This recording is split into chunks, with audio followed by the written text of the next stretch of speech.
In Kentucky, murdering a witness to prevent testimony violates KRS 507.0201 as capital murder with the aggravating circumstance. Under KRS 532.02526, killing to suppress evidence or silence a witness. Which brings us to the courtroom. You saw it in the disruptions. Threats tossed at the bench and even at the judge's family. Direct threats against a judge or their family breach KRS 524.040, intimidating a participant in the legal process, a Class C felony on its own, and trigger immediate contempt powers under KRS 421.140. A spit mask used when warnings didn't work. Bailiff stood closer. He spit on a court-appointed attorney, fought with counsel, and refused to let lawyers speak for him, cycling through multiple attorneys until the court imposed tighter controls. He was eventually restrained to his chair. That contempt and assaultive behavior added separate charges and justified physical restraints throughout trial, ensuring the jury never lost focus. The judge tightened decorum one step at a time, admonitions first, then restraints. Those moves weren't flair.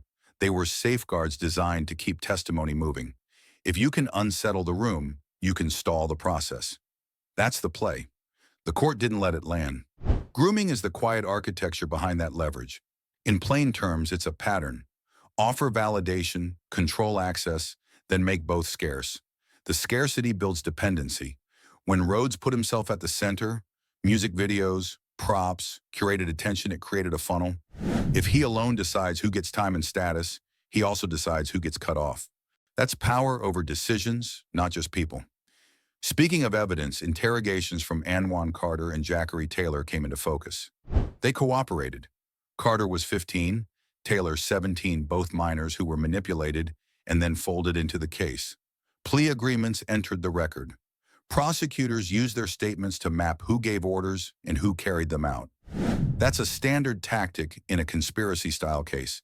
Start at the edges, move inward, and test each narrative against physical evidence and timelines. If two accounts align on key points, you get a framework a jury can audit. The family's presence cut through the theatrics. You saw Elizabeth Wren's grief harden when Rhodes smiled and gestured toward her. She was removed from the courtroom after confronting that behavior, later telling reporters her faith could not extend to forgiveness, calling him sick, a demon. Their words didn't need volume to carry weight. They grounded the case in loss and consequence. In that moment, the performance value of defiance shrank. The jury had people to hold in mind, not just conduct to watch.